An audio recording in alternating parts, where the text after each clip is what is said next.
Hello, I'm Vicki Wynn with the Marshall County Extension Office. I'm the Family and Consumer Sciences Agent here, and we bring you programs from the University of Kentucky Cooperative Extension. And today I'd like to talk to you about transferring cherished possessions, and specifically cherished possessions that don't carry a title, such as a vehicle or a home or any other large item that might be titled. And this is a little bit different in terms of the types of things. I have some items here for examples, but this could be anything that you own and wish to pass along to future generations. So we have some information, we have a publication series that is very helpful in outlining the steps and where you need to start, what you need to include in discussions with your loved ones, and making sure that you cover all the details that would need to be smoothed out prior to a family member's death, and to honor their wishes, of that individual and those that are left behind as well. So the first thing we would say is, where do I start? And that is the big question. Well, we've tried to make that simpler for you. I recommend having a notebook so that you can put all of your information in, maybe copies of your important papers. We don't recommend that you leave the copies of your will or maybe some of the other documentation that accompanies some of these items that you're going to pass along. But copies would certainly be appropriate to keep on hand for reference, and also to share this with family members who may be taking care of your estate after you've passed away. So either a notebook or a clipboard, just something that you can organize your papers and keep them in a place where you know how to get to them. So the first step, where do I start? We'll talk about focusing on the items in your home that if you'll look around, you will probably see items that you feel like you want to pass along to certain people. And it's sometimes best to have conversations with your family members and see what they're interested in. I know families who have downsized their homes in later years, and once the children got to talking with the parents and the family members, it was discovered that they really didn't care about that antique bedroom suite, or they really didn't care about that antique china cabinet. So it's good to know those things up front so that other arrangements can be made. And we'll talk about what some of those options are a little bit later. But we're also going to discuss why sentimental items can create conflict at this particular time if they're not addressed in advance. So we want to avoid that if possible. We want families to have positive conversations. We want them to focus on the wishes of the family member that owns those items, and we want to make sure that we transfer those possessions in a way that would be pleasing to everyone involved. So we would say, once I know where I start, then next we say, why does this really matter? Well, non-titled items such as jewelry, I have a little box, I have a couple of boxes with jewelry items in it, and most families have a designated spot that they keep items that have been important to them. These may not be very valuable in terms of monetary worth, but they have sentimental value, and that does matter.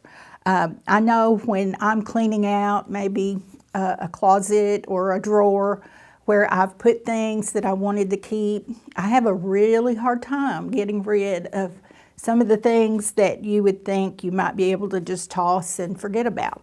But when you think about birthday cards, anniversary cards, from family members who are no longer with us, and it's hard to just toss those aside because they do carry sentimental value. And we want to make sure that all of these items that carry emotional meaning are treated with dignity and respect, and if that person who owns those wants to pass them along to certain people, we want to make provisions that that honor is carried through in terms of distributing those items. These items that we're talking about, non-titled items, are frequently left out of wills. We usually don't list those items, but they can cause the most disagreements. So therefore, they are important to address, and that's why planning is so important. The planning helps reduce the stress. It helps to give the family some harmony after the loved one has passed. So we want to make sure that we've had that discussion, that everyone's on the same page, and that we are honoring the wishes of the deceased. So in a little bit, we'll talk about preparing a letter of last instruction. So this would be in addition to a will. So a letter of last instruction can be a handwritten letter. It can be attached to the will, but it needs to be in the owner's original handwriting and also dated with the specific information included. So we've gotten a place to start. We know why it's important, why it matters. And now let's look a little bit at the challenges without a plan. You know, we always say that everyone has an estate plan. If you do nothing, then the state will decide what the disposal of your property looks like, all of your possessions. And if you don't want the state to make those decisions, that's why it's so important to have a will and to have a plan yourself according to what your wishes are. Another challenge that we may be facing is that multiple family members could want the same item. For example, we have a family Bible, a commemorative Bible that was given to an individual's family, and there may be multiple people in the family who really would like to have that after the passing of other family members who are in possession of it. So we need to sit down, have that conversation, and come up with a plan as to who ultimately will take possession of that. Maybe there's another item very similar that could go to the other family member. So we want to make sure that we have thought through about some of those items that may be important to more than one person. And in this case, the executor of this estate may not know how to distribute these items. The executor is a very important person and should have some basic knowledge about the desires of the family members. But when it comes to distributing this non-titled items, then that person may not really be close enough to the family to understand why it's important to certain members and not so important to others. So the key first steps would be walk through your home, see items that you feel like would be desirable to certain members of your family, items maybe that have been passed down to you, and you're the keeper of those items now, and you want to make sure that they're carried on and that you honor not only your life but the life of your descendants. That this item may have been owned by your grandparents or your great-grandparents, and you want to tell the story. You want to make sure that your family members know why these are important and what significance they are in your life. So think about the story behind those items. Think about what kind of information. I know my mom was telling me about a clock that she currently has possession of, and it was bought when her grandmother was born, and that was in the 1800s.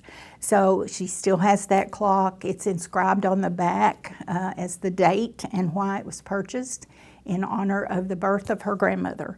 So she has the story. She has the information that adds meaning to that possession. So think about that and share that with your family members and make sure they understand why there is an emotional attachment to that item. We need to start those conversations and find out exactly why certain items are important to certain people. One example that I could think of was a grandfather was a baseball player, and he had a glove that was very, very cherished within the family, the generations that followed. Well, a great-great-grandson ended up being a baseball player as well. So ultimately, that item would mean more to that young man, and the story behind it would also be very meaningful to them. So think about connections with those items that you have. If you have items that you think might mean more to certain family members than others. So let's take a look at what good planning looks like. And I will say at this point, the Extension Office has a 10 publication series on getting started all the way to the end of settling an estate and what's involved. So we will talk about that as we go, but just know that we have free resources here. You're welcome to come by or give us a call. We can email that to you, and you can have that on hand. So good planning is going to be clear instructions outlining what should be done with these non-title possessions.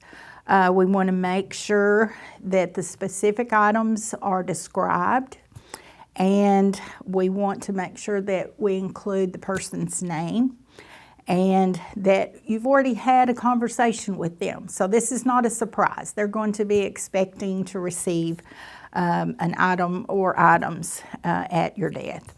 So include these sentimental belongings in your estate plan, not just the titled assets. Of course, titled assets are going to be addressed through your will and then that letter of last instructions. And we also have a copy of how to write a good letter of last instruction. This is from our extension friends at the University of Florida, but it outlines it very well and easy to follow. So we want to make sure that you have the resources in hand to help you along this process. We want you to communicate your intentions so heirs know what to expect. And again, this letter can be included with your will, but it does need to be in the original handwriting of the individual. So it really is something that's not very hard to do. Most families might need a little assistance if that loved one is in declining years, but the overall goal here is to avoid conflict in that family, and that is to honor the wishes of our loved ones. It's to honor the sentimental connections that we have to these kinds of items. I have a cookbook here that my grandfather had it in his family. He passed it along. And so it's one of those things that other people have used it, other people have had it in their possession, and yet it has survived the years and can be passed down to future generations. We want to make sure that your cherished possessions go to people who will value them. And it's just important to have those conversations and find out ahead of time what items really mean something to those people. I like this pottery, and I know there's been some in my family, and I've collected some. So what didn't mean anything to my sisters, this one really spoke to me. So I really appreciated being able to say, I really value this and have fond memories attached to this. So it's something that I do care about. So we want to make sure that we have gone through all of these steps and make sure that we have had those conversations. the next, shifting gears a little bit, the next big topic related to this is maybe a difficult one because it is very subjective. And the question is, what is fair? And you know, when we think about fairness, fairness does matter in estate planning. But families often struggle with what does fair really mean. You know, every now and then you hear people say life's not fair. Well, it's true to a certain extent, but when it comes to dividing personal belongings, we want to be as fair as we possibly can be. A lot of wills are very unclear. If the executor reads through a will and it says evenly divide the personal belongings, well, that's very open to discussion. It's very open and subjective because it's not very clear what that means. And that could create conflict among heirs. So discussing expectations early can really reduce some of that friction, some of that tension that could possibly come up when it's time to discuss the division of property, meaning these untitled possessions. Another thing we need to look at is selecting an executor. Now, an executor has significant power when it comes to carrying out your wishes in an estate. So you want to choose someone, first of all, that's trustworthy, someone that you do respect and trust, someone who is responsible, and someone who is capable of honoring your intentions when it comes to your belongings. So in Kentucky, the law requires the executor to be 18 years or older. They need to be of sound mind, and they also typically are a state resident. So if you live in a different state, it's important that you find out what the state law is regarding choosing an executor. Spouses are commonly chosen, but if the spouse is not available, maybe an adult child or a relative or even a close friend.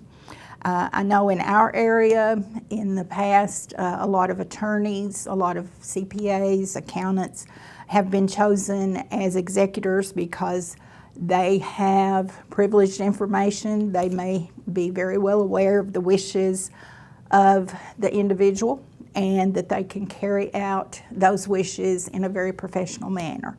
The downside to that is they may not be as privileged to the information about the family dynamics and these untitled pieces of property and how to divide them.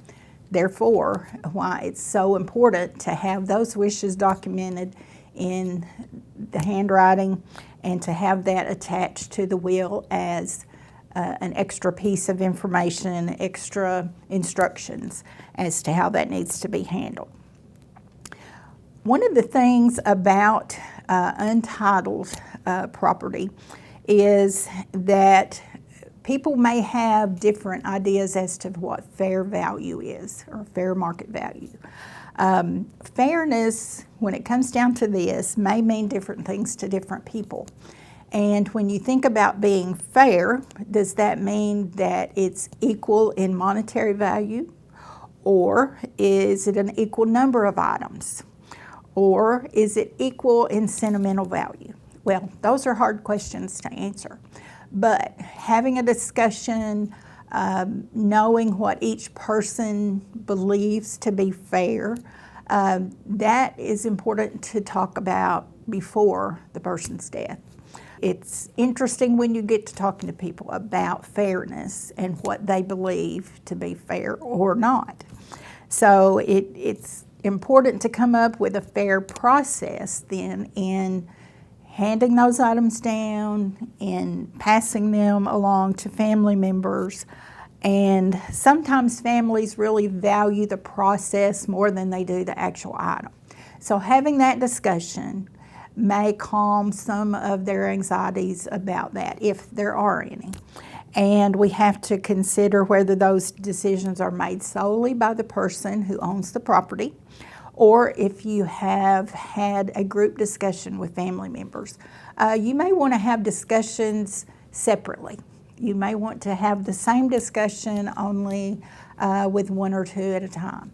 So depending on the circumstances and depending on the influence that those family members may have, we would want to make sure that we have those discussions, whether it be together or separate, and we may have special considerations to some family members. For example, maybe there's a family member who's going through a financial hardship. If there are items that are valuable in some of these non-titled possessions, maybe you would want to consider giving certain items to that person so that they might be able to sell those items and maybe get some cash and help their financial situation. You may have special considerations to someone who has been a caregiver for you. You may want to reward them for their kindness, if you will. And if that is important to you, then that certainly is a consideration that you are entitled to. Also, age, marital status, or even estrangement in a family situation could be considerations. You decide. Well, if these are your belongings, this is your estate, you can decide when to have that discussion and on what basis. So it's really important that we remember what the purpose of this is, what the purpose of taking time to walk through this process, making sure that we understand the implications. And it is emotional. A lot of people may not be ready to have these discussions, and it may come at a time that they're just not real comfortable with thinking about their death, or the time will come that they may not be in good health enough to think clearly about some of these things. So we want to make sure that the individuals have given that some thought, that they have thought about emotional attachment to certain items and who they would like to see own those items as their death and estate planning is a reality. So the importance of the early planning is that you have a plan for your possessions. It will save the family a lot of grief. They're already grieving. They're grieving at your loss. They're grieving that you are no longer with them. So some of these measures will really help to put things in place and make sure that family harmony and stress has been reduced for those loved ones that have been left behind. So first part of this program has been about where do I start? And we recommend that you request the series, the estate planning series that starts with number 1, getting started. So this is part 1 of the 10-part series. They're not very long. Some are just a couple of pages. There is one that is lengthier, and that is part number 2. But I believe it to be the most valuable part of this whole series, and it is your records and personal information. So it has a place for all of the things that families need to be aware of. If you have a safe deposit box, where it's located, where the keys are, all your valuable papers, your will, your original will. The original will need to be in hand. If not, then there's another process you will have to go through to obtain a copy and to verify that it is the actual most current piece of documentation for that. So birth certificates, life insurance policies, this publication has a place for all of that information. We don't recommend putting those important papers here. You may have a safe deposit box, you may have a safe in your home, or you may have a safe located somewhere else. that holds these important papers. But the main thing is that your family member knows where to put their hands on these records. They are very, very helpful in navigating that process after the deceased. Another two publications that we have access to and can make copies for you is a guide to Kentucky inheritance and estate taxes, and this is put out by the state of Kentucky. So this is the most current copy of that, and we have those available here. Also, the Guide to Basic Kentucky Probate Procedures. There are a lot of questions related to probate. I highly recommend that you work with an attorney or an accountant, a CPA, that you trust. Financial planners are also very knowledgeable about all of these details. So we would recommend that you secure these publications, that you keep them in a safe place, and that you sit down and have those conversations with your family.